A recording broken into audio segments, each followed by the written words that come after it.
574 run 50 ஓவரில் 574 run அடித்து வச்சுருக்கிறாங்க. யார் அப்படின்னா நம்ம சூரியவன்ஷி விளையாடுற பீகார் இருக்குது பாருங்கள், அந்த பீகார் தான் அருணாச்சல் பிரதேஷுடன் இந்த விஜய் ஹசாரே ட்ராஃபி நடந்துகிட்டு இருக்குது. அதில் தான் 574 ரன் 50 ஓவருக்கு அடித்து வச்சுருக்கிறாங்க.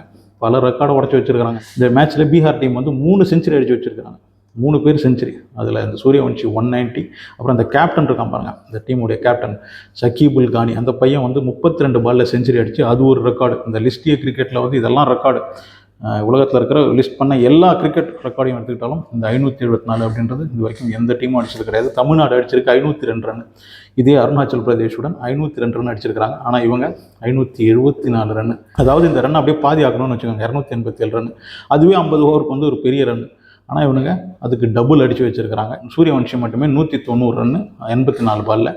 அதில் வந்து 15 6, 16 4, 150 ஃபாஸ்டஸ்ட் 150 இந்த பையன் தான் அடிச்சு வச்சிருக்கான். 59 பாலில் 150. இதுக்கு முன்னாடி வந்து நம்ம ஏபிடி வில்லர்ஸ் தான் பண்ணியிருக்கிறாரு அந்த ரெக்கார்டை. அது வந்து ஏபிடி வந்து 64 பாலில் பண்ண அந்த ஒரு ரெக்கார்டை வந்து 59 பால்லேயே வந்து நம்ம பையன் அடிச்சு கூல் கலப்பிட்டு இருக்கிறான். அது வந்து உண்மையிலேயே வந்து ஒரு அதிசய குழந்தை அப்படின்னு தான் சொல்லணும் இந்த பையனை, சூரியவன்ஷியை வந்து.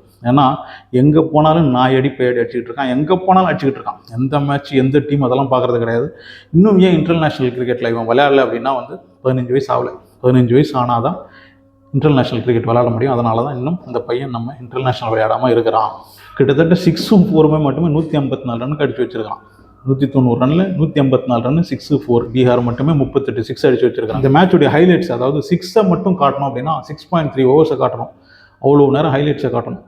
அந்த அளவுக்கு 6 அடித்து வச்சிருக்காங்க. இதுக்கு முன்னாடி 438 ரன், அதுதான் ஹையஸ்ட் சேஸ். அது வந்து நம்ம நெதர்லாண்டு பண்ணியிருக்கிறாங்க ஆப்கானுடன். இந்த லிஸ்ட் ஏ கிரிக்கெட் உலகத்தில் இருக்கிற எல்லா கிரிக்கெட்டையும் எடுத்துக்கிட்டோம்னா அதில் வந்து 438 ரன் தான் சேஸ் பண்ணியிருக்கிறாங்க. ஸோ இந்த 574 ரன் அருணாச்சல் பிரதேஷ் வந்து சேஸ் பண்ணணும் அப்படின்றது இம்பாசிபிள் டார்கெட் தான். அதுக்கேற்ற மாதிரியே 174 ரனில் அவங்க அவுட்டு. உலகத்தின் மோஸ்ட் ஒன் சைடட் மேட்சாக இந்த ஒரு மேட்சை சொல்லியிருக்கிறாங்க. ஏன்னா 397 ரன் வித்தியாசத்தில் ஜெயிச்சிருக்காங்க. அப்புறம் இப்படி இதுதான் மோஸ்ட் ஒன் சைடட் மேட்சாக இருக்கும் இல்லையா?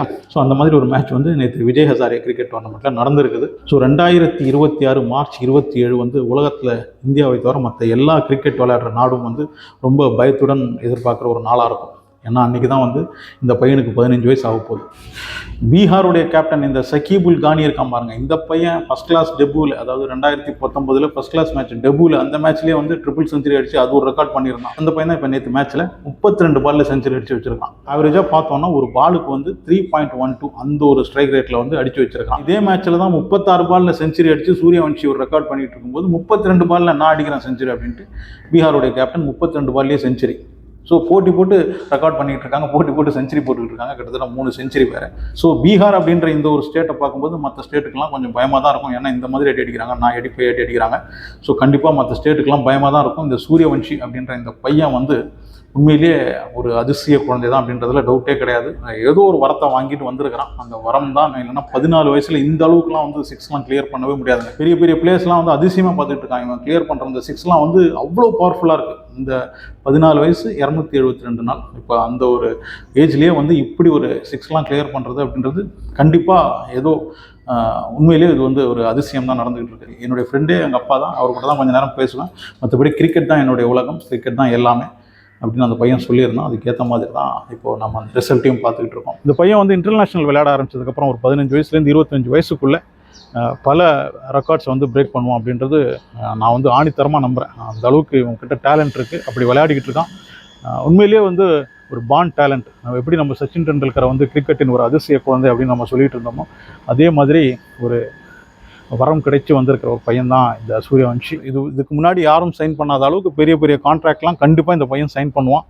அந்த பணம் வந்ததுக்கப்புறம் அந்த பணத்துலலாம் விழாமல் அந்த திறமையை அப்படியே மெயின்டைன் பண்ணான்னா கண்டிப்பாக நான் சொன்ன மாதிரியே 25 வயசுலேயே பல ரெக்கார்டை வந்து இந்த பையன் பிரேக் பண்ணிடுவான் அப்படின்றதுல எனக்கு எந்த டவுட்டும் கிடையாது. கிரிக்கெட்டின் அதிசய குழந்தையான இந்த சூரியவன்ஷியை பற்றி உங்களுடைய கருத்து என்ன அப்படின்றதையும் வந்து கமெண்ட்டில் வந்து சொல்லுங்கள். வீடியோ பிடிச்சிருந்தால் லைக் ஷேர்லாம் பண்ணுங்கள். நியூஸ்ட்ரா அப்படின்ற என்னுடைய இந்த சேனலை வந்து சப்ஸ்கிரைப் பண்ண மறந்துடாதீங்க.